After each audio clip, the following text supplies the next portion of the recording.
بڑی خوبصورت بات ہے، اگر آپ سمجھ گئے تو آپ کو فائدہ دے گی۔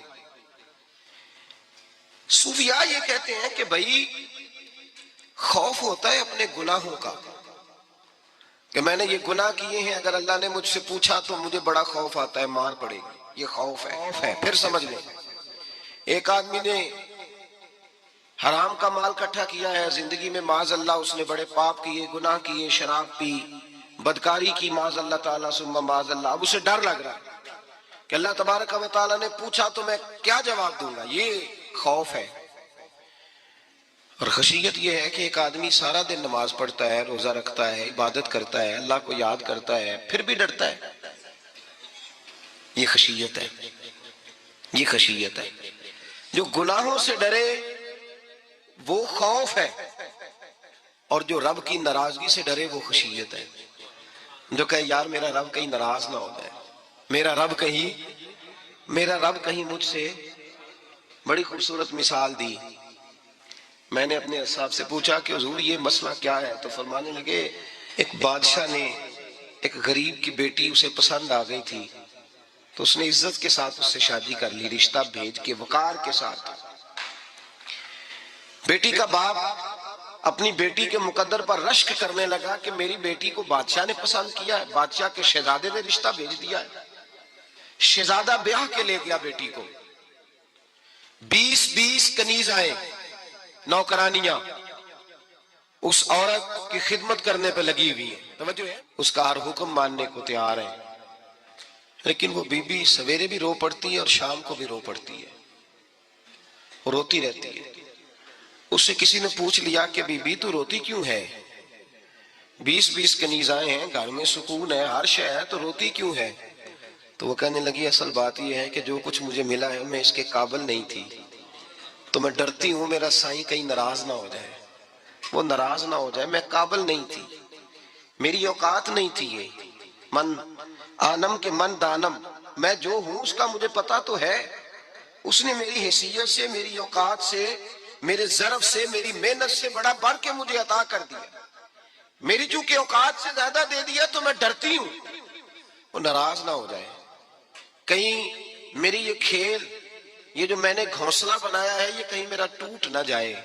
میرے بھائی، میرے رسول کریم سید عالم صلی اللہ علیہ وسلم کے امت کے اولیاء، صلحاء، صوفیاء، اتقیاء، صحابہ، اہل بیت، یہ لوگ جب روتے تھے تو یہ کوئی اس لیے نہیں روتے تھے کہ یہ آج دوپہر کو چینی میں ملاوٹ کر کے آئے ہیں تو اس لیے رو رہے ہیں رات کو، اس لیے نہیں روتے تھے کہ آج انہوں نے جو شکر بیچی ہے اس شکر کے اندر بورا ملایا ہوا تھا، اس لیے نہیں رو رہے کہ آج 10 15 20 لاکھ رشوت کا مال بینک میں جمع کر، اس لیے تھوڑی روتے تھے، یہ تو اس لیے روتے تھے کہ اللہ تو نے بڑا کچھ عطا کیا ہے، کہیں ہم سے ناراض نہ ہو جانا۔ یہ تو اس کی خشیت میں رو رہے تھے۔ حضرت داؤد طائی رحمت اللہ تعالی علیہ، حضرت امام جعفر صادق جو نبی پاک صلی اللہ علیہ وسلم کے نواسے، جناب داؤد طائی کی ملاقات ہوئی تو امام جعفر صادق حضور کے نواسے عرض کرنے لگے داؤد طائی یار میری بخشش کی دعا کرنا، رب مجھے معاف کر دے۔ تو حضرت داؤد طائی رحمت اللہ علیہ فرمان لگے امام صاحب آپ حضور کے نواسے ہیں، میں نے دعا کرنی ہے کہ آپ نے میرے لیے کرنی ہے؟ تو حضرت امام جعفر صادق رو پڑے، کہنے لگے یار تو نہیں کرنی ہے، اور اسی لیے تو تجھ سے دعا کرا رہا ہوں کہ کہیں ایسا نہ ہو نانا مصطفیٰ کی بارگاہ میں جاؤں تو وہ مجھے کہیں کہ میں کس طرح کا تھا تو کس طرح کا بن کے آیا ہے۔ یہی تو دعا کرانی ہے کہ میرے لیے دعا کر۔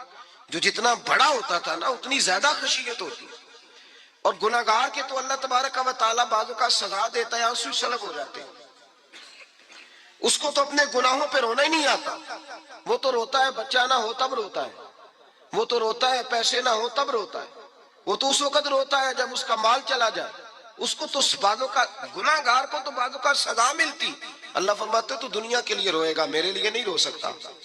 اور جو رب کریم کے بندے ہوتے ہیں انہیں اللہ کہتا ہے تو دنیا سے بے نیاز ہے، تیری آنکھ سے آنسو جب بھی ٹپکے یا میرے لیے ٹپکنا چاہیے یا محمد مصطفیٰ کے لیے ٹپکنا چاہیے۔ آپ اگر اس بات کو تھوڑا سا غور کے ساتھ سمجھے تو تمام اولیاء صلحات کیا یہ رو رہے ہیں، تڑپ رہے ہیں، کیا اس کی وجہ تھی؟ نمازیں کم رہ گئی تھی، روزوں میں کمی تھی، فرائض ادا نہیں کرتے تھے کہ رویا کرتے تھے؟ کیوں روتے تھے؟ حضرت سیدنا عمر فاروق رضی اللہ تعالیٰ عنہ کے بارے میں صحابہ کہتے ہیں جناب عمر فاروق جب نماز پڑھاتے اتنا رویا کرتے تھے کہ 7ویں صف تک ان کے رونے کی آواز جایا کرتی، 7ویں صف تک ان کے رونے کی آواز جاتی۔ ہم لوگ بن کے بیٹھ گئے ہیں، ہم لوگ بن کے بیٹھ گئے، ہم یہ سمجھتے نہیں کہ ہماری حیثیت کیا تھی اور رب کریم نے ہمیں نوازا کیا ہے۔ آپ پڑھیے کتابیں، میرے رسول پاک صلی اللہ علیہ وسلم فرماتے ہیں میرا عمر جس گلی سے گزرے شیطان رستہ بدل جاتا ہے۔ نبی پاک فرماتے ہیں میرا عمر جب تک دنیا میں رہے گا دوزخ کو تالا لگا رہے گا۔ اس صاحب عزد الغابہ نے لکھا ہے نبی پاک صلی اللہ علیہ وسلم نے حضرت جبریل امین کو بلایا، فرمایا چل میری عمر کی شان بیان کر۔ تو حضرت جبریل امین علیہ السلام کرنے لگے یا رسول اللہ صلی اللہ علیہ وسلم 950 سال اگر اللہ مجھے عمر دے، 950 سال رب عمر دے اور پھر بھی میں عمر فاروق کے فضائل بیان کروں تو میں نہیں کر سکتا، عمر کی شان میں نہیں بیان کر سکتا، 950 سال بھی اگر میری عمر ہو۔ نبی پاک نے فرمایا پھر میرے ابو بکر کے بارے میں، عرض کی یا رسول اللہ ابو بکر کی تو بات اس سے بہت آگے کی ہے نا، وہ نبی پاک کتنی عظمت بیان کر رہے ہیں، کس قدر زیادہ رسول کریم صلی اللہ تعالی علیہ وآلہ وسلم ان کی عظمت بیان کرتے ہیں۔ حضرت عمر کیا کہتے ہیں، وہ لوگوں کو بتاتے پھرتے ہیں کہ تم نے دیکھا ہے نا میری کتنی عظمت ہے، وہ یہ نہیں کہتے، حضور فرماتے ہیں عمر کی بڑی شان بڑی شان بڑی شان۔ اور عمر کے پاس جب بھی کوئی جاتا ہے کہتے ہیں عمر آپ کا کیا مقام ہے، تو عمر فرماتے ہیں میں تو اونٹ چرانے والے کا بیٹا ہوں، میں تو اونٹ چرانے والے کا بیٹا ہوں، میں تو اونٹ چرایا کرتا تھا، میں تو 10 اونٹ نہیں سنبھال سکتا۔ حضرت فاروق اعظم رضی اللہ تعالیٰ عنہ سے کو پوچھتے جناب عمر آپ کا کیا حال ہے، تو آپ فرماتے یہ تو میرے مقدر ہے کہ میری بہن نے قرآن سنایا تو میں در رسول تک پہنچ گیا، ورنہ مجھے پوچھنے والا کوئی نہ ہوتا۔ کبھی جناب علی المرتضیٰ کا بازو پکڑ کے کہتے ہیں علی تو نہ ہوتا تو عمر ہلاک ہو جاتا۔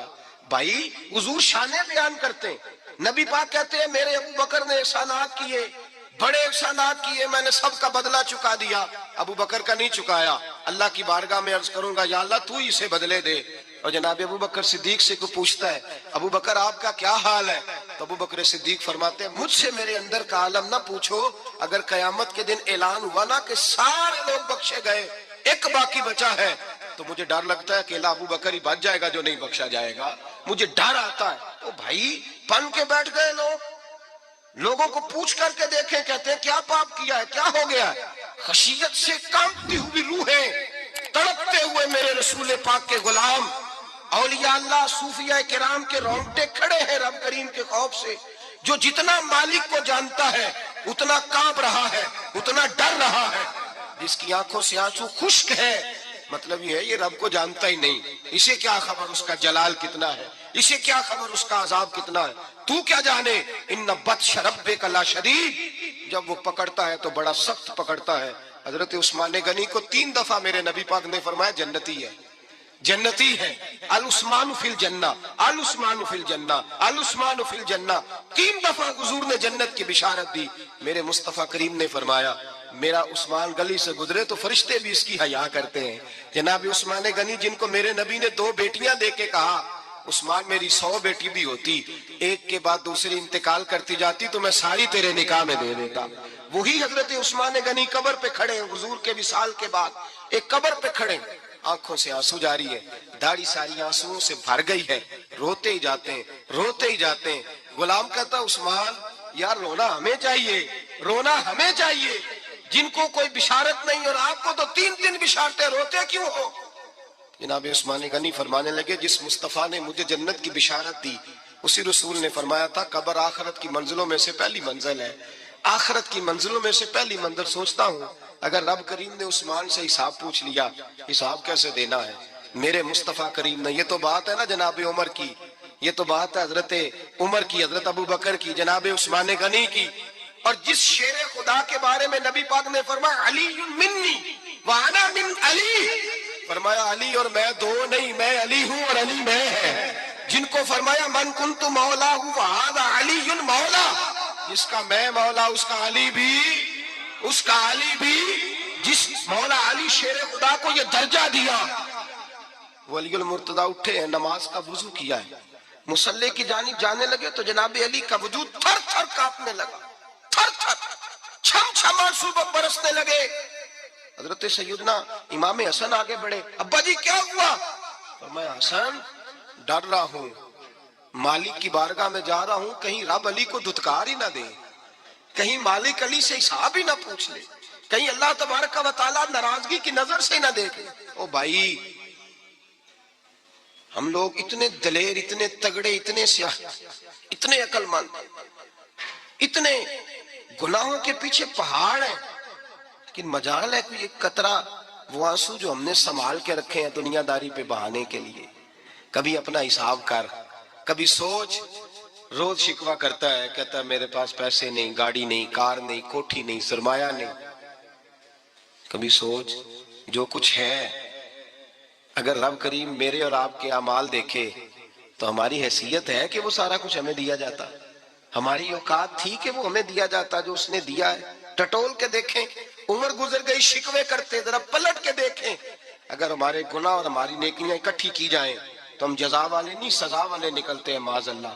محمود غزنوی بڑا پیار کرتے تھے ایاز کے ساتھ، بڑا پیار کرتے تھے، نوازا کرتے تھے. روز کوئی نہ کوئی تحفہ ملتا تھا ایاز کو. کچھ حسد کرنے والوں نے کہا محمود تو اسے تحفے دیتا ہے اور یہ جنگل میں اسلحہ اکٹھا کر رہا ہے، یہ تیرے خلاف علیحدہ سے فوج تیار کر رہا ہے، کچھ وقت آئے گا یہ تجھے چھوڑ کے علیحدہ سے بادشاہی کا دعویٰ کر دے گا.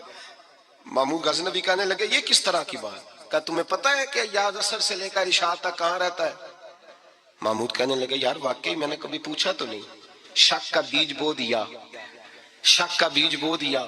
محمود غزنوی کہنے لگے اچھا آج میں پیچھا کروں گا، تفتیش کروں گا، تحقیق کروں گا کہاں جاتا ہے، تحقیق کروں گا. محمود غزنوی نکلے پیچھا کرنے. عصر کے بعد ایاز نے جنگل کا رخ کیا، محمود بھی پیچھے پیچھے ہو لیے. کہتے ہیں جنگل کے بیچ جا کے ایک جھونپڑی آئی، اس جھونپڑی کے اندر ایاز گئے، دروازہ کھولا، اندر چلے گئے. مجھے بڑا غصہ تھا کہ ہر بات مجھے بتاتا ہے، یہ کیوں نہیں بتائی؟ جب ایاز اندر گئے تو میں نے زور زور سے دروازہ کھٹکھٹایا غصے کے ساتھ. ایاز نے دروازہ کھولا، باہر آئے. میں نے کہا پیچھے ہٹ. ایاز پیچھے ہٹے تو میں اندر چلا گیا. محمود کہتے ہیں جب میں اندر گیا تو میں نے اس جھونپڑی میں ایک پرانا کرتا لٹکا ہوا دیکھا، ایک ٹوٹے ہوئے جوتے پڑے ہوئے دیکھے، ایک چھوٹا سا ڈنڈا دیکھا، ایک مٹکا، ایک پیالہ دیکھا. میں نے ساری تلاشی لی تو چند ٹوٹی پھوٹی پرانی چیزیں. میں نے کہا ایاز یہ کیا ہے؟ تو کہتے ہیں ایاز کہنے لگا بادشاہ ٹٹول کے دیکھ لے، یہی کچھ ہے جو تو نے دیکھا. میں نے کہا یہ ہے کیا؟ کہتے ہیں ایاز پیروں میں بیٹھ گیا، تڑپ کے رونے لگا. کہنے لگا بادشاہ یہ میری اوقات ہے، یہ میری اوقات ہے، یہ میری اوقات ہے، یہ میری اوقات ہے. کہا کیا مطلب؟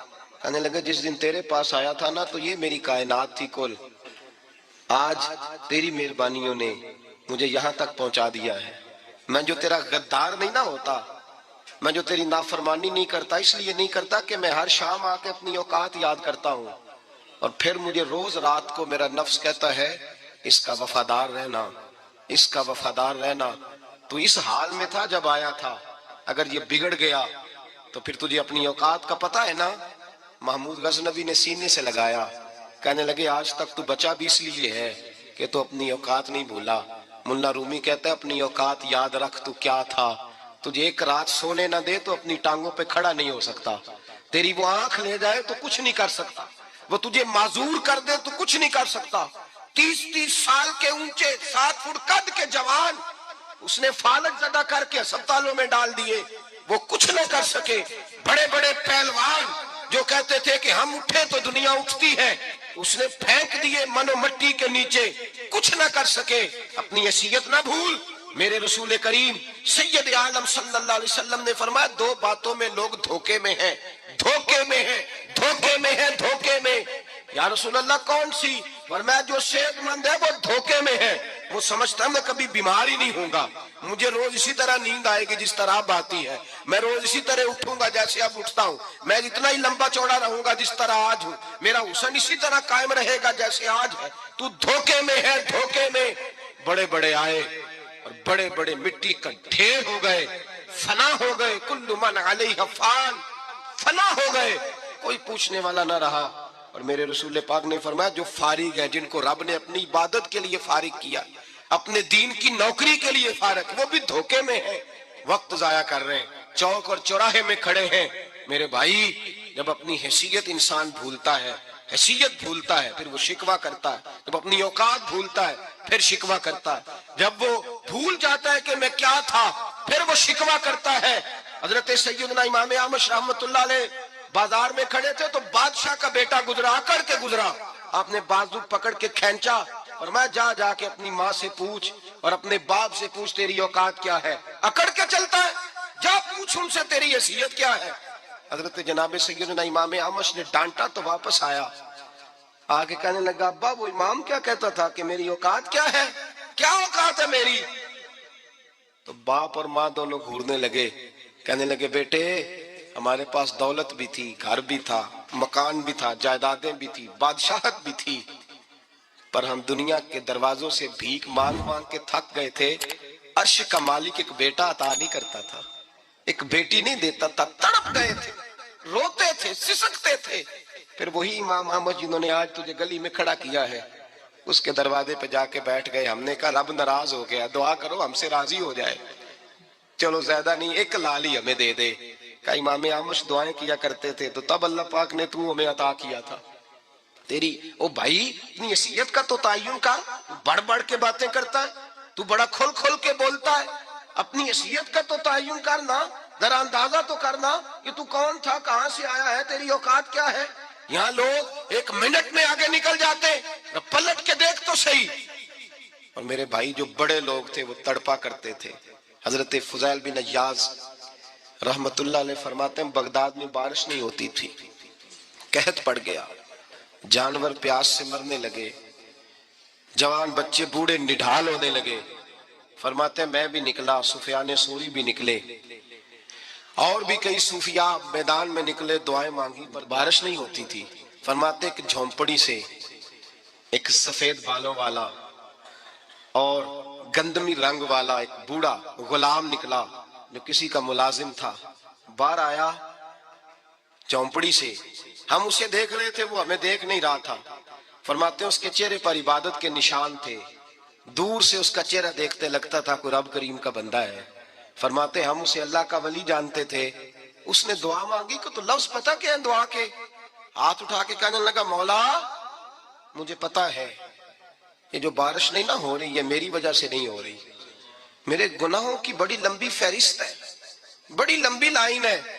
کہنے لگا اے اللہ میری اکیلے کی وجہ سے سارے بغداد کو سزا تو نہ دے.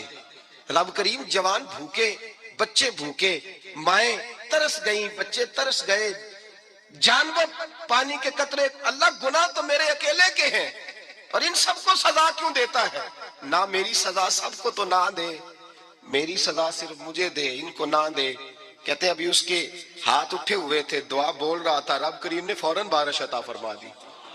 فرماتے ہیں کھل کے بارش برسی. میں نے لوگوں سے پوچھا پتہ کرو کس کا غلام ہے, کہا فلاں آدمی کا. حضرت فضیل بن عیاض کہتے ہیں میں شام کو گھر چلا گیا, اس کے آقا سے بات کی, خرید لیا.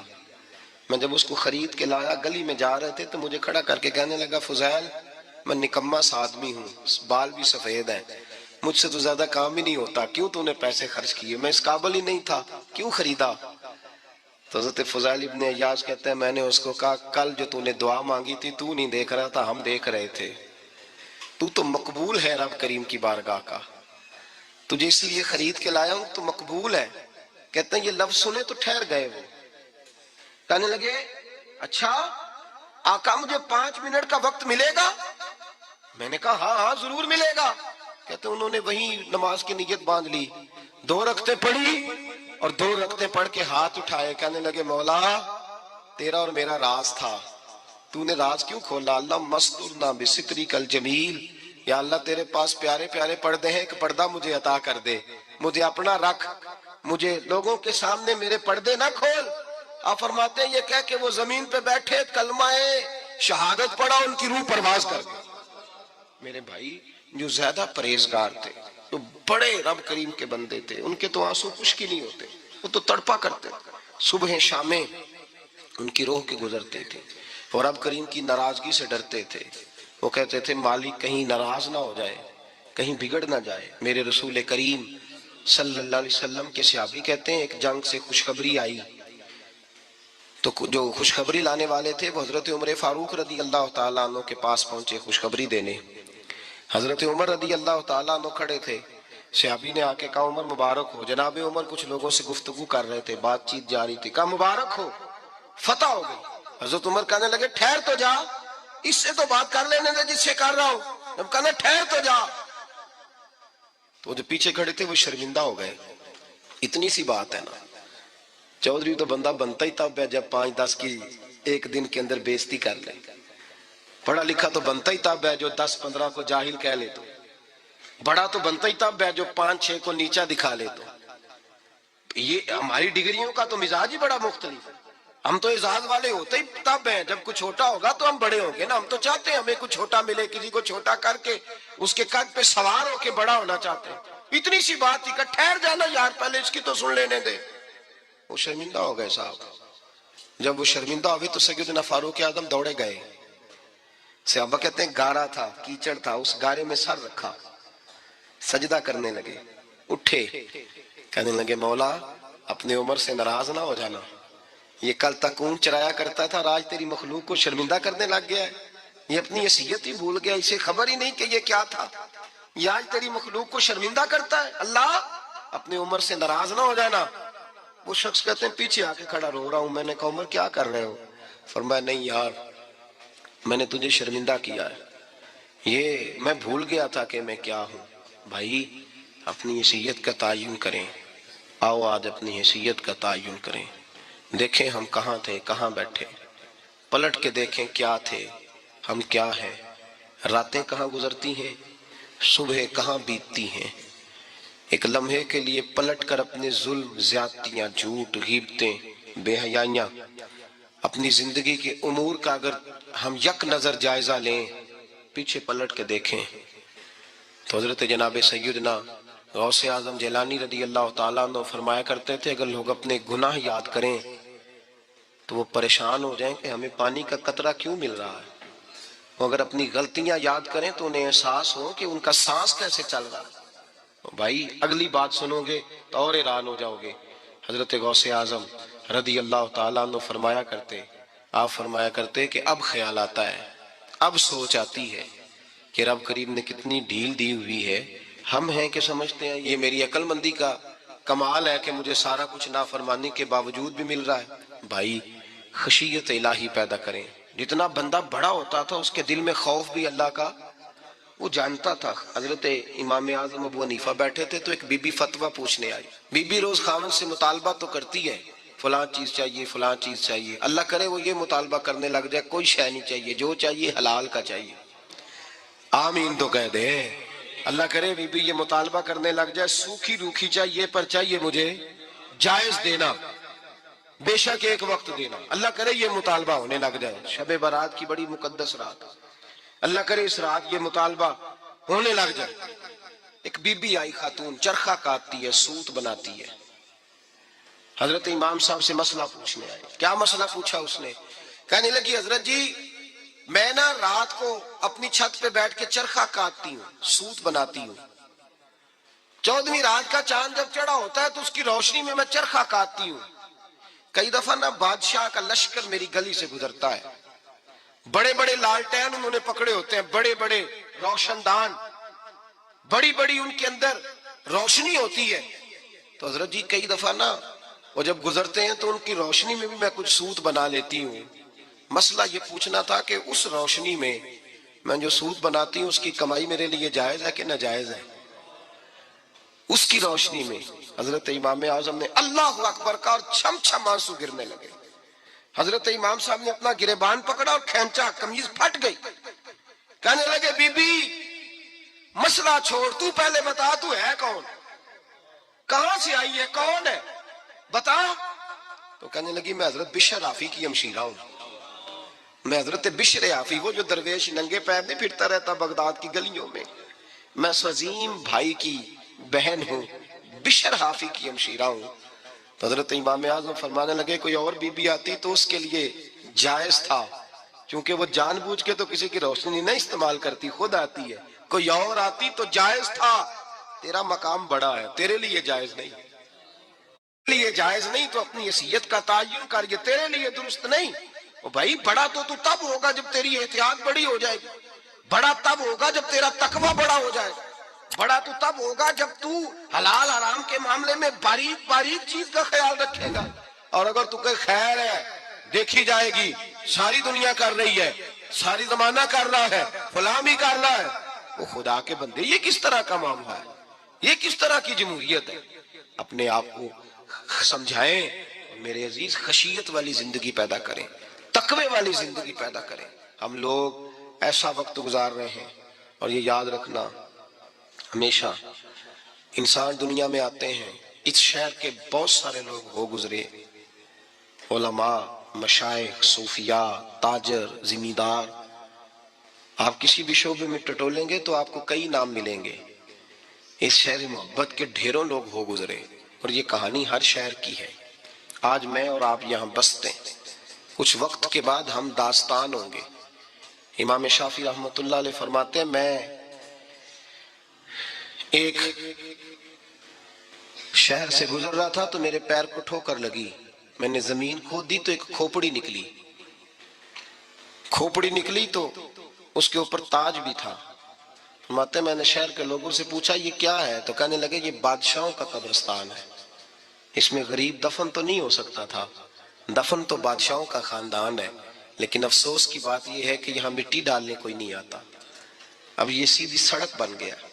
بھائی کبھی پلٹ کے دیکھ، ہزاروں لوگ آئے، اس روڈ سے کروڑوں لوگ گزرے اور منزل کو چلے گئے. لوگوں نے یاد نہیں رکھا. آپ اپنے حصے کا عمل کرنے آئے، ٹھیکیدار نہیں ہے کوئی اپنی اولاد کا، بال بچے کا، بہن بھائی کا.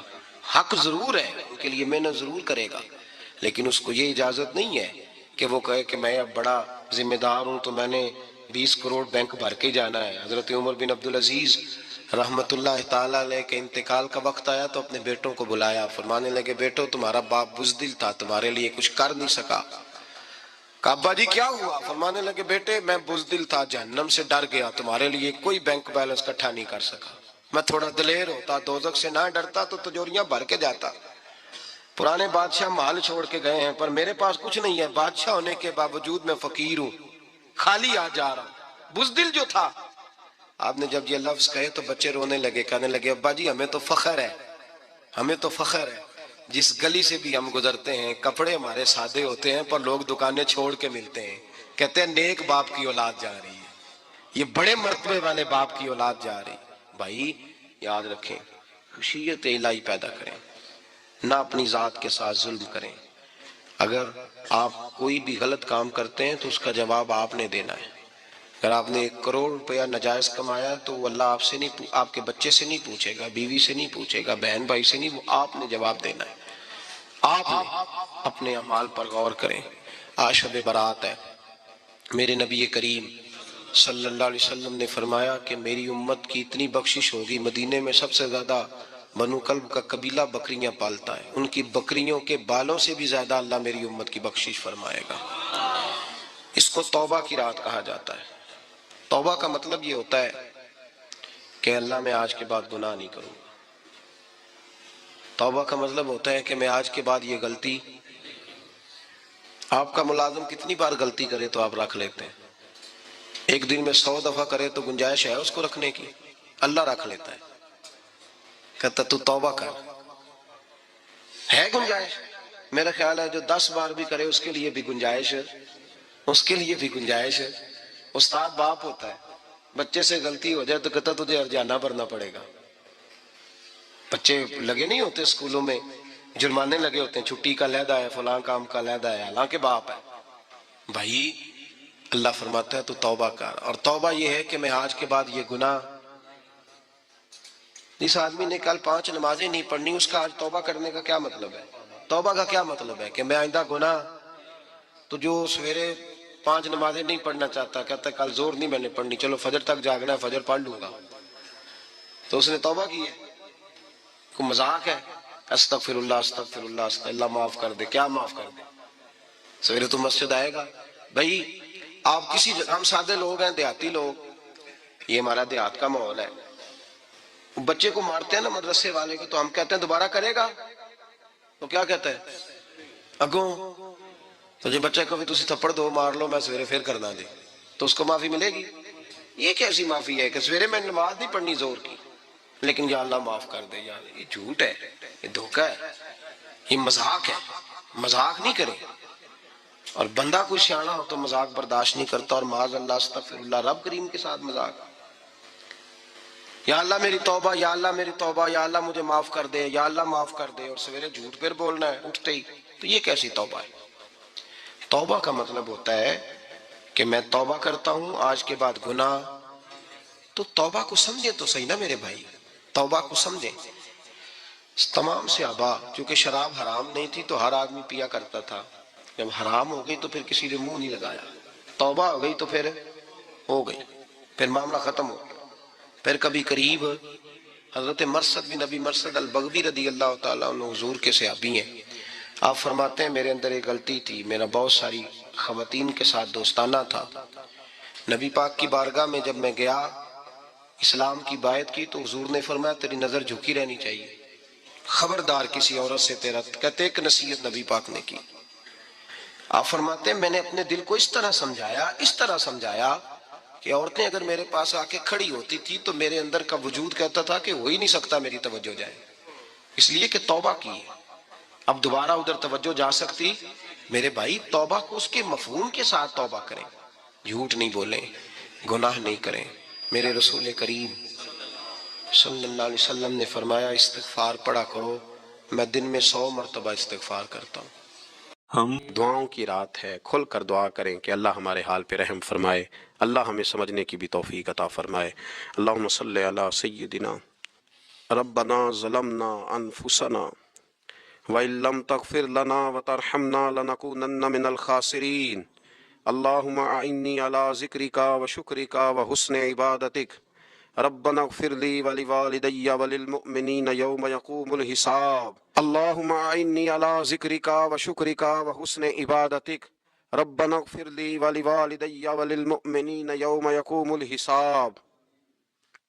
اے مالک کریم، آج 15 شعبان المعظم کی عزت والی رات ہے، کرم اور برکت والی رات ہے۔ تیرے پیارے حبیب صلی اللہ علیہ وسلم نے ہمیں فرمایا ہے کہ آج کی رات تم کرم مانگو گے تو اللہ تمہیں عطا فرمائے گا، رزق مانگو گے تو عطا کرے گا، بخشش مانگو گے تو عطا فرمائے گا، تم اس سے جس چیز کا سوال کرو گے وہ تمہیں دے گا۔ اے مالک کریم، تیرے عاجز بندے ہیں، جب دنیا سے تھک جاتے ہیں، کمزور پڑ جاتے ہیں، جب ہمارا عجز ہم پر غالب آ جاتا ہے، جب ہماری کمزوریاں ہمارے سامنے واضح ہو جاتی ہیں تو پھر تیرے حضور حاضر ہو جاتے ہیں۔ اللہ، تیرے بھٹکے ہوئے اور بھاگے ہوئے غلام تیری بارگاہ میں حاضر ہو گئے، ہمارے گناہوں کو معاف فرما، ہمارے گناہوں کو معاف فرما، ہمارے گناہوں کو معاف فرما، جو چھپ کر کیے وہ معاف فرما، اے اللہ جو ظاہر ہو گئے وہ بھی معاف فرما۔ اے مالک کریم، جو ہم سے بھول کر ہو گئے وہ بھی معاف فرما، جو ہم نے جانتے بوجھتے شعور رکھتے ہوئے کیے وہ بھی معاف فرما، ہم سے درگزر فرما، ہمارے حال پہ رحم فرما، اے اللہ کرم نوازی فرما۔ اے مالک کریم، بہت سارے لوگ باشعور ہیں لیکن بے شعوری کی زندگی گزار رہے ہیں، جانتے بوجھتے بے عملی کا وقت بتا رہے ہیں۔ اللہ ہمارے لیے عمل کا رستہ آسان بنا دے۔ اے اللہ، بتانے والے بڑے، سمجھانے والے بڑے، عمل کرنے والے تھوڑے رہتے جا رہے، اللہ عمل کا رستہ آسان فرما۔ اے اللہ، ہمارے پاس سر ہے پر سجدے کا ذوق نہیں، ہمیں ذوق کے سجدہ عطا فرما۔ زبان ہے پر لذت قرآن اور لذت ذکر نہیں، لذت ذکر عطا فرما۔ اللہ، دل ہے پر نبی پاک صلی اللہ علیہ وسلم کی محبت کا غلبہ نہیں، وہ غلبہ عطا فرما، وہ غلبہ عطا فرما۔ ذوق اور شوق کی سواریاں عطا فرما، درد اور سوز کی کیفیات عطا فرما۔ ہمارے گناہ معاف فرما، ہمارے گناہ معاف فرما، ہمارے گناہ معاف فرما، ہماری غلطیوں سے درگزر فرما، ہمارے حال پہ کرم فرما۔ مالک کریم، نیکی کے رستے پہ چلنا آسان بنا دے، گناہ اور بدی سے نفرت عطا فرما دے۔ اے اللہ، ہمارے کمزوروں پہ رحم فرما، بیماروں پہ رحم فرما، مجبوروں پہ رحم فرما۔ مالک کریم، بڑا کڑا وقت آیا ہے انسانیت پر، اللہ تیرے بندوں کی لاشیں سڑکوں پر پڑی ہیں، کوئی اٹھانے والا نہیں۔ اے مالک کریم، لوگ بیمار ہیں، لاچار ہیں، تکلیف میں ہیں، تو سب سے بڑا طبیب ہے، اپنی بارگاہ سے شفا عطا فرما، اپنی بارگاہ سے شفا عطا فرما، اپنی بارگاہ سے شفا عطا فرما، تندرستیاں عطا فرما، اے اللہ کوئی ایسی برسات فرما کہ بیماریاں دھل جائیں، اے اللہ بیماری دھل جائے، اللہ آزمائش ختم ہو جائے، اے مالک مسجدیں پھر سے آباد ہو جائیں، مسجدیں پھر سے آباد ہو جائیں۔ اے اللہ اتنی بڑی مسجدوں میں جب یہ اعلان ہوتا ہے کہ آج جمعہ گھروں میں پڑھا جائے، لوگ گھروں میں لوٹ جائیں، اللہ کلیجے منہ کو آتے، ہمارے حال پہ رحم فرما۔ ایسا ہم نے دیکھنا کیا تھا، ہم نے تو کبھی سوچا بھی نہ تھا۔ اسلامی جمہوریہ پاکستان میں خداوندہ رحم فرما، اللہ رحم فرما، مالک تو کرم فرما۔ اللہ دیکھ بڑی بڑی مسجدوں میں تالے پڑ گئے، اے اللہ بڑے بڑے آستانوں پہ تالے پڑ گئے، مالک مسجد نبوی کا دروازہ بند ہو گیا، بیت اللہ شریف کے دروازے بند کیے جا رہے۔ اللہ رحمت فرما دے، اللہ بندہ نوازی کر دے، ہم سے درگزر فرما، ہم سے درگزر فرما، ہم سے درگزر فرما۔ ہمارے حکمرانوں کو توفیق ہدایت عطا فرما، ہمیں تقوی کا نور عطا فرما۔ اے اللہ تو کریم ہے، کرم فرما، تو معاف کرنے کو پسند کرتا ہے، معافی عطا فرما، معافی عطا فرما، معافی عطا فرما۔ مالک کریم ہماری آنے والی نسلوں کی خیر فرما، ہمارے بزرگوں کی خیر فرما، ہمیں بری موت سے محفوظ فرما، ہمیں ایمان کی موت عطا فرما، ہمیں ایمان کی موت عطا فرما، زندگی بھی عزت والی عطا فرما، ہمیں موت بھی عزت والی عطا فرما۔ اللہ ہم سے درگزر فرمانا، اللہ ہم عذاب والے نہیں، ہم تو درگزر والے ہیں، ہم سے درگزر فرما۔ ہم حساب والے نہیں، معافی والے ہیں، ہمیں معافی عطا فرما۔ اللہ بیٹیوں پہ رحم فرما، اے اللہ ماؤں پہ رحم فرما، بہنوں پہ رحم فرما، اہل خانہ پہ رحم فرما، بچوں پہ رحم فرما، ہماری نسلوں پہ رحم فرما، ہمارے ساتھ درگزر والا معاملہ فرما۔ آج کی رات بوڑھوں نے بھی ہاتھ اٹھائے ہیں، ان کے کامتے ہاتھوں پہ رحم فرما، ان کے کمزور ہاتھوں پہ رحم فرما۔ اللہ کریم ماؤں بہنوں اور بچیوں نے تیری بارگاہ میں ہاتھ دراز کیے، اللہ ان پر کرم نوازیاں فرما، آسانیاں فرما، درگزر والا معاملہ فرما، اللہ روشنیاں واپس عطا فرما، شفائیں نصیب فرما، درگزر فرما۔ وہ جو نبی پاک نے غار سجدہ میں دعائیں مانگی تھی ان کا صدقہ عطا فرما، ہمیں غار حرا کا صدقہ عطا فرما، ہمیں غار ثور کا صدقہ عطا فرما، ہمیں اپنے محبوب کی اولاد پاک کا صدقہ عطا فرما، حضور کی اہل بیت کا صدقہ عطا فرما، صحابہ کبار کا صدقہ عطا فرما، ہمارے حال پہ رحم فرما۔ اے اللہ ہمارے کمزوروں کے صدقے رحم فرما۔ اللہ بہت سارے مزدور اور سفید پوش لوگ بڑی تکلیف میں، اللہ ان پر فضل فرما، ہمیں دنیا داروں کا محتاج نہ بنا، ہمارے حال پہ رحم فرما، بندہ نوازی فرما، آسانی فرما، کرم نوازی فرما، کشمیر کے مسلمانوں پہ رحم فرما، فلسطین کے مسلمانوں پہ رحم فرما، اے اللہ پاکستان پہ کرم نوازی فرما۔ یہاں تو پہلے ہی بڑی غربت ہے، تو ہمارے حال پہ رحم فرما، یہاں کے بیمار تو پہلے ہی علاج کے لیے ترستے ہیں، اللہ تو کرم نوازی فرما، بندہ نوازی فرما۔ جو لوگ باہر کے ممالک میں موجود ہیں ان پہ رحم فرما، آسانیاں فرما دے، تو اپنے بندوں کے ساتھ کرم والا معاملہ فرما دے، درگزر فرما۔ اے اللہ ہم سے راضی ہو جا، اللہ ہم سے راضی ہو جا، اللہ بوڑھے بزرگ بچے مائیں بہنیں تجھے مناتے ہیں، مالک تو اپنے فضل سے مان جا، ہمارے حال پہ رحم فرما، ہم سے درگزر فرما۔ جو چلے گئے ان کی بخشش فرما، ان کی قبروں کو روشن فرما، ان کے حال پہ رحم فرما، اللہ تو بندہ نوازی فرما، آسانیاں فرما۔ ربنا افرغ علینا صبرا وثبت اقدامنا فانصرنا علی القوم الکافرین رب اغفر وارحم وانت خیر الراحمین یا ارحم الراحمین یا ارحم الراحمین یا ارحم الراحمین وصلی اللہ تعالی علی حبیبہ سیدنا و مولانا محمد علیہ وصحبہ۔